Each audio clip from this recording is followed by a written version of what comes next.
Halo, selamat siang, Sobat Rumah GWF. Kali ini saya kedatangan tamu istimewa yang pernah saya liput di channel YouTube Rumah GWF ini. Ini Bang Jack ya, seorang petani pisang yang saat ini ada suatu Kendala ya. dilema ya terkait tentang pertanian pertanian pisangnya. Nggak tahu apa mungkin pengen beralih ke tani rumput ataupun ingin mulai beternak domba ataupun ada pilihan lain dari alih fungsi ataupun alih tanaman pisang ke pertanian lainnya. Oke, apa kabar Bang Jack? Alhamdulillah baik. Baik. Alhamdulillah. Secara baik. finansial gimana?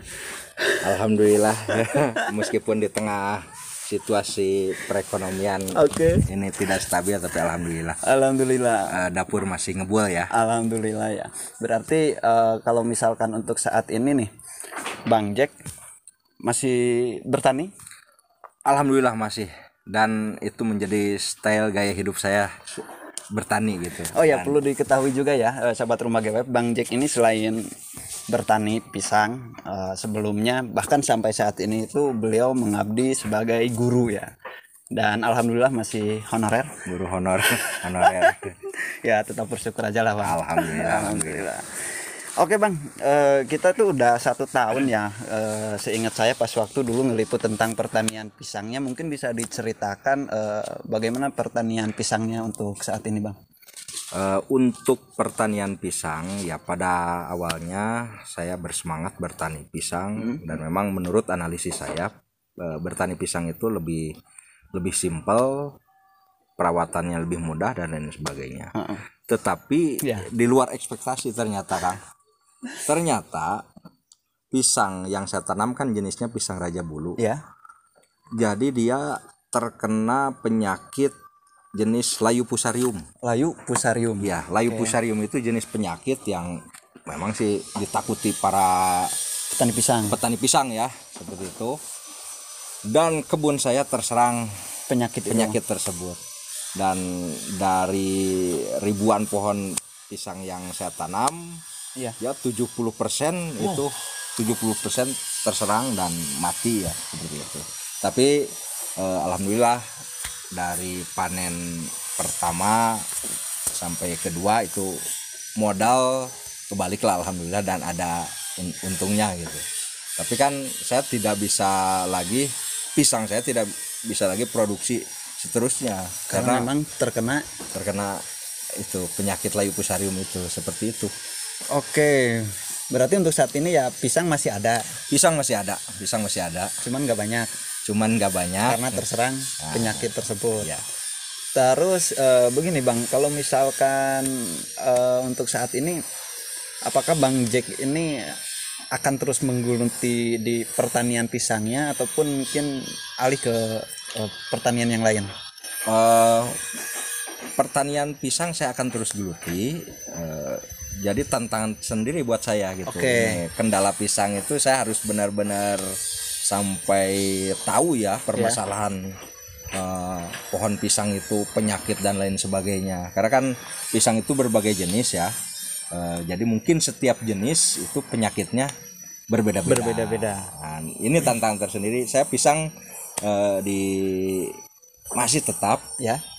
Tapi saya juga harus mencoba pertanian yang lain gitu. Untuk mengantisipasi ya, bila mana kedepannya saya bertani pisang ini situasinya seperti ini gitu. Ya, karena memang ya apa yang kita lakukan di dalam suatu bidang pekerjaan kita, entah bertani atau apapun itu, saya yakin pasti ada kendalanya. Ya, betul. Begitupun di rumput sendiri ada tantangannya juga.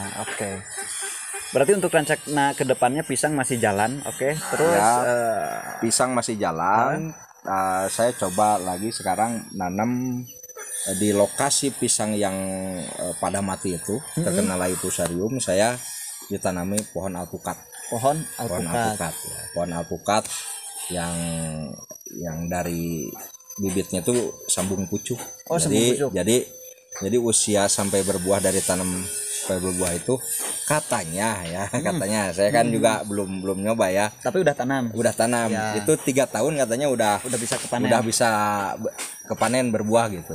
Saya coba dari sambung pucuk tersebut ya, tanamnya itu. Mencoba tani alpukat lah gitu. Mantap, tapi pisang tidak dihilangkan ya. Saya terus mencari tahu bagaimana cara mengatasinya seperti itu.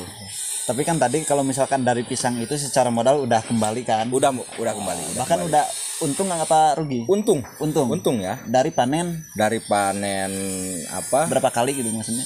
Saya panen 2 kali dari satu rumpun ya. Itu panen 2 kali. Oke. Yang anakan yang ketiga kalinya ya terserang penyakit. Oke.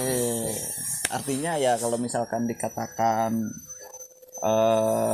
untung atau rugi berarti tidak rugi dari bertani pisang itu ya. Tapi beda lagi ceritanya kalau misalkan dari awal tanam langsung kena penyakit. Wah iya, kalau dari awal kena penyakit ya pasti rugi. Cuman ya ruginya itu saya tidak bisa lagi manen selanjutnya. Insya Allah saya tertarik juga ini melihara kambing, tapi kan saya nggak mau seperti pisang ya. Oh ya. Saya harus benar-benar paham dulu tentang dunia kambing. Betul. Dan sebelum kambing kan harus menyediakan pakan dulu. Ya.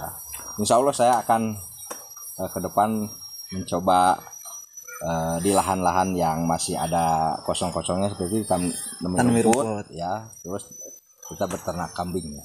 Jadi coba ini.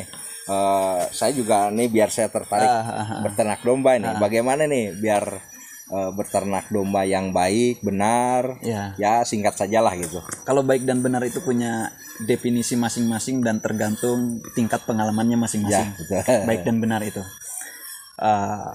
Kalau misalkan saran saya sendiri, alangkah baiknya kalau misalkan ingin mulai beternak domba, lakukanlah hal terkecil dulu ya.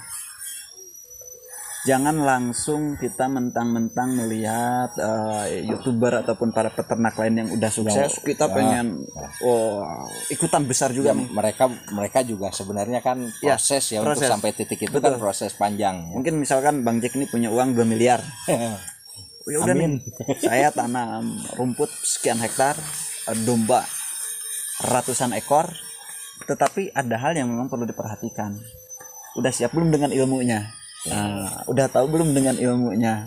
Ya. Dan alangkah baiknya gini Bang, untuk mengetahui tingkatan baik dan benar tersebut, pengalaman yang bagus dalam beternak itu akan menjadikan suatu ilmu yang menurut saya tingkatan paling tinggi.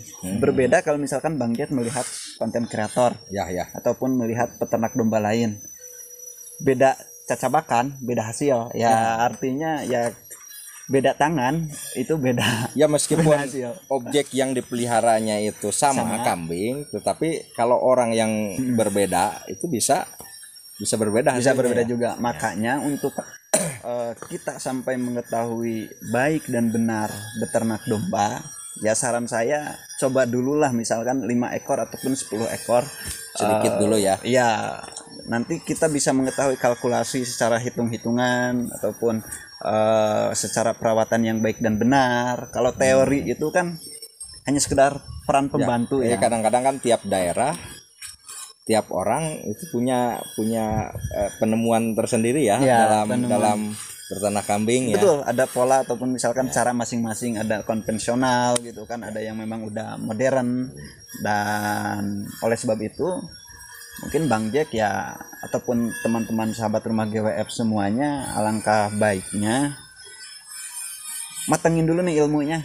Ketika memang udah mateng juga ya, kalau misalkan udah siap dengan tingkat resiko yang tinggi ya udah gak apa-apa, besar juga gitu kan. Cuman ini kan saran dari saya sendiri. Nah makanya kan ya kalau misalkan udah siap dengan resiko ya monggo, gak apa-apa. Pengen ada uang 1 miliar 500 juta eksekusi langsung ya, itu kan tergantung keberaniannya. Ya kalau saran saya sih ya sedikit-sedikit, karena memang mungkin sedikit-sedikit itu karena modal juga sih.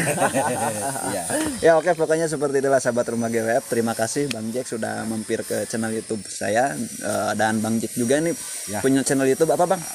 Jaki Agrari. Jaki Agrari. Oke, mungkin itu saja ya sahabat rumah GWF untuk kali ini, dan tentunya panjang umur, hal-hal baik, panjang umur pertanian. Terima kasih. Oke. Sekarang menit lila ya.